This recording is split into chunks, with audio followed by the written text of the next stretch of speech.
Hello everybody! Ahead of the release of our first look at the Dark Elves campaign tomorrow, we wanted to take you on a tour of the entire Vortex map for Total War Warhammer 2.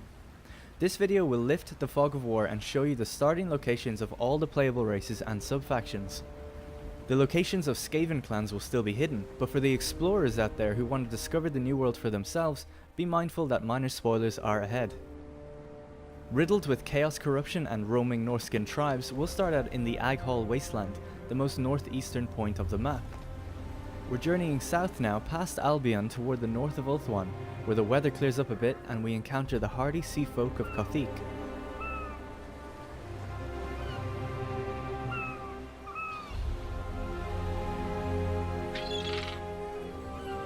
As we venture further south along the chain of sporadic islands of the Eastern Ocean, you'll notice a lot of dangerous and difficult to navigate rocks by the cliffs, a hazard for any seagoing army. As we crest around the southeast of Ulthuan, the mountains cast long shadows on the islands of Yvresse. These islands are rich in treasures and exotic sea creatures. Many a plucky explorer has ventured out here looking to make himself rich, only to never be seen again.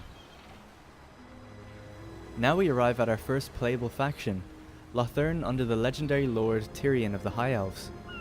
Tyrion starts with a large group of High Elf factions at his back, so has a relatively comfortable start position that can be bolstered with trade and defensive pacts to make Ulthuan an impenetrable fortress. Turning south now, we'll venture across the Shark Straits to the Land of Assassins next to the coast of Araby, currently inhabited by several Bretonnian crusaders who've claimed this land for the Lady. The dwarfs of Cobra Pass need pay no attention in their sandy mountain holes as beastmen tribes run rampant along the coastline. Across the land of the Dervishes lies Sudenburg and the Necrarch Brotherhood, factions in constant battle for the control of the shifting sands, while the Greenskins of Arachnos fight for control of Karakzoan. Here we encounter our second playable faction. Along the coast of ruins is where we can find the last defenders, led by Kroq-Gar of the Lizardmen. Aside from roaming beastmen armies, Skaven hordes gather here, no doubt an indication that the ruins here may be infested with the Vermintide. Southward along the shifting mangrove coastline reveals a beautiful coral reef, flanked by a string of ruined settlements. Armies will find landing at these beaches troublesome, as many ships will become stranded and bogged down among the deadly ocean banks, and exploring the ruins can yield riches or awaken unknown ancient magic. Our third playable faction is Clan Moors, led by Queek Headtaker of the Skaven. The High Elves of the Fortress of Dawn have ventured deep into the southern jungles where Queek Headtaker has an ambush lying in wait. Once dealt with, Queek will only have to look north for conquest. Across the expansive churning gulf, we arrive at the High Elf-owned Citadel of Dusk, at the southernmost tip of Lustria. The majority of Lustria is comprised of ancient ruins, jungles and swamplands, with the dwarf-controlled Spine of Sotek forming the mountainous backbone of the continent.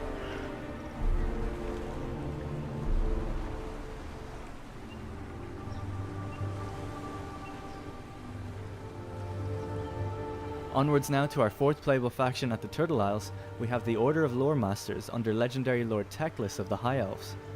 Teclis is quite isolated out here and surrounded by enemies. He'll have a tough time clearing the coastline and linking up with any other High Elf factions. Across the Spine of Sotek we venture out to our fifth playable faction, Clan Pestilence led by Lord Skrolk of the Skaven. Surrounded by the Lizardmen faction of the Southern Sentinels, Lord Skrolk will also find it difficult to push out of the Lost Valley and establish a foothold in the vast jungles of the south. Working our way north now, beyond the ruins of the volcanic islands, we arrive at the Vampire Coast, a corrupted and tainted region eroding away at the lush jungles of the Mosquito Swamps. Further north, beyond the Settlers' Coast at the Isthmus of Lustria, we have our sixth playable faction, Hexodal led by Lord Mazdamundi of the Lizardmen. Mazdamundi is in a bit of a tough spot. He's surrounded by Norscan settlers of the Skeggi, the Greenskin Blue Vipers, and the man-controlled New World colonies, as well as bordering several ruined settlements. Along the far sea beyond the Fallen Gates we encounter the corrupted wastelands of the Ashen Coast. These are harsh lands that few dare to colonize, and where even fewer survive. Eastward across the Iron Peaks, we have our seventh playable faction, the Cult of Pleasure led by Morathi of the Dark Elves. She spreads her corruption across Naggaroth, consuming all who come into contact with it, friend and foe alike.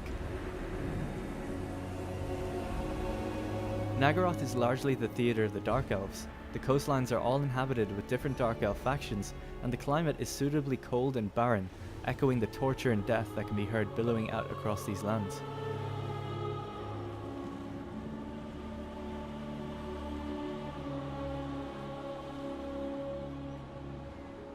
Finally, we'll venture along the Sea of Chill to the Sea of Malice, arriving at our last playable faction, Naggarond, under Malekith, the Witch King of the Dark Elves.